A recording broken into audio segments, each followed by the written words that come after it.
AG's not having a good start to the season, and a lot of criticism. We lobbied a little bit of criticism to him last week. He's getting even more criticism this week after his defense's performance against Seattle.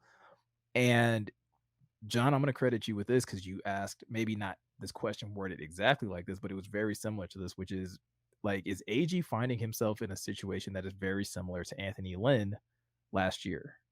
Um, John, I would like for you to kind of jump into this first because like I said, I do think this was kind of your question and how you presented it. Yeah, and short answer is no, but he's got to be getting close. If they keep putting up these performances, I don't see how he's not.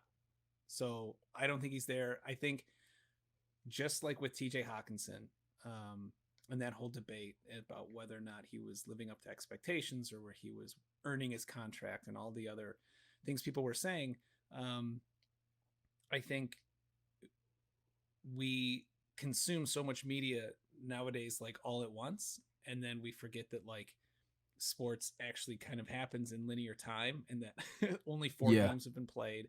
And like, I know it's super frustrating because, there's literally so much content you can consume and you can just obsess about everything for a week. But I do think it's only four games. Like Miko was saying, we were getting it done on offense without Hawkinson, and he was still a valuable piece. But I feel like a little bit of that is factoring into the Aaron Glenn not being on the hot seat quite yet. But again, if Matt Patricia's offense puts up 30 plus points, 35, 40 plus points on this, then he absolutely will be. And I think it's not going to be pretty. And I think it will be, I don't know, I think it will be deserved at that point. I mean, because that's just like salt in the wound with it being a Matt Patricia led and Bailey Zapp. I can't even stomach that possibility. Like, Yeah. And a third string quarterback. So Scotty, you can go because I'm trying to fight back rage. So no, is AG in the same situation as Anthony Lynn? No. In my opinion, why no, not even close, is Anthony Lynn was a head coach before. I think Anthony Lynn and Dan Campbell had differences, um, like to the core. And I think that got sorted really quick. I think that was, in my opinion, something that I felt happened there. I think that Anthony Lynn was, again, I don't know, but from what we've heard, right, there's reasons why that happened so quickly. Um, I think AG and the relationship with Dan Campbell, I think that they have a good relationship. I think that that is something that will get us through this, right? And so again, to a shout out to Dan Campbell, and hopefully what he can do is help navigate these waters because he's going to try and protect AG as he would any other player, right? Say we're having a bad like Goff or anybody else. This is the family. This is the team. I don't think they're making a change. I think AG can do it. I think the mentality has to change. I don't think we Yeah. can go and be so aggressive. Yes, we're trying to be and mimic Dan Campbell and be aggressive on offense and be aggressive on defense. You can't do that.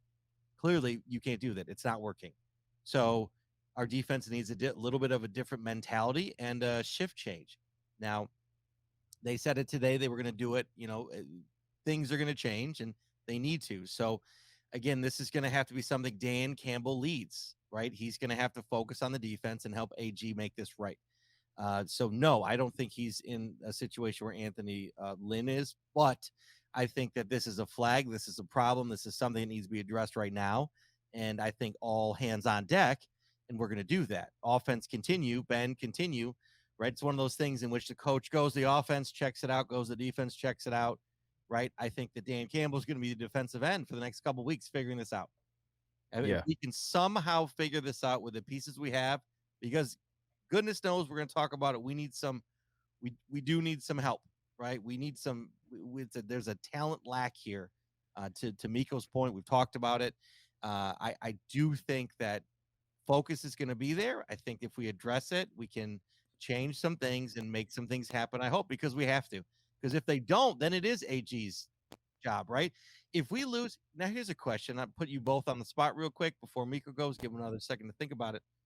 If we lose to the Patriots, Is that now an AG thing more? Like, let's just say we lose to the Patriots and somehow lose it. Is that like, or is it not, right? Or we're figuring stuff out? I guess that's my question. If you give up 30 points again, yeah, Yeah. it's Okay. an AG Yeah. issue. Okay. Then If you lose like 21, 24, no, I don't think. okay. I think it'd still be an AG issue. If you lose If you lose, 10-7, no, I get that. then we look at Ben Johnson and be like, what the hell did you do this game? Right. Yeah. Yeah, you clearly didn't prepare. I don't think that happens, as we'll get into our scores later, but that was just my quick aside. I agree, because if it is, yeah, it can quickly become an AG issue, because Yeah. if we can't do this the rest of the season, someone's going to have to, I mean, someone has to be held accountable for it. And I don't think it's Dan Campbell. I don't think it's going to be Brad Holmes, and so that's just where I land with it. I hope it doesn't get there, but we'll see. Anyway, Nico? I mean, I'm right there with you guys. It's not really the same situation.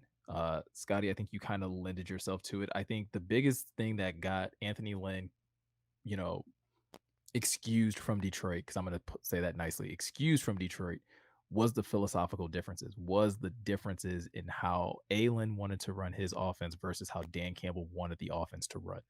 And that ultimately was, as we saw once Dan Campbell took over, was a clear difference in how this offense was able to perform. I don't think there's a philosophical difference in how Dan Campbell wants to play defense and how Aaron Glenn is playing defense. I think they are absolutely lock and step with how they want to play defense. Sure. The disconnect is what these players are capable of doing or how they are doing it. And based off of a lot of the press conferences that happened today with Dan Campbell, Deshaun Elliott spoke, Josh Reynolds spoke, a lot of the like tidbits that you're getting from those interviews and those press conferences, it's a lot to do with trust and execution and overcompensating. And so, not to say that's not an Aaron Glenn situation or an Aaron Glenn problem, because the minute you start saying things like, "Hey, we're going to simplify the defense," then you've basically said that you implemented a very complex defense to begin with. And I understand why that can be frustrating for fans, but I also understand why that's frustrating for Dan Campbell, because if we can take a moment and look back to early training camp and OTAs and things like that, Dan Campbell was very excited about the possibility of moving past the basics, right? That they had a lot of these guys before, and they were looking forward to being able to build upon what they established the year prior. Well, what we're seeing is that these guys aren't ready for that step. And that is partially, I think, has to do with personnel, and it's partially to do with talent. Like, they're maybe asking guys to do things that they just cannot do. But you also got to keep in mind, in this game specifically with the Seahawks, you had 3 rookies starting at safety, linebacker, and defensive end. Now, those guys still have a job to do. They still have to perform. Like, not excusing any of that. But that's a steep learning curve for 3 players out of 11. It's just, and then you have you throw in the mix, Deshaun Elliott is new to this team. Right. Isaiah Buggs is playing defensive tackle. He is new to this team. Yep. That's a lot of new pieces. And so it's not an excuse, but it's like when you start saying that we need to simplify things, I kind of see where that comes from, because you have so many new faces, so many new pieces that actually probably aren't up to speed on how you want things executed. Right. And when they're not, Miko, right? We have heard and seen on, like, we've heard from the players, people covering because they know the other person can't do their job. Mm-hmm. So you're not doing your job, right? I mean, it does go back a little bit to the original Patriots, like, do your job type mentality. In that type of mentality, you're doing your job and not other people's job. Now they've created such a culture in Detroit of a team. This Mm-hmm. could be where it hurts them a little bit, in which guys are trying to help out for those that can't do it because they know they can't. And then they get burned because they're not doing their job completely. So their focus is distracted. So To your point, Miko, I get it. I understand it, and I'm with you.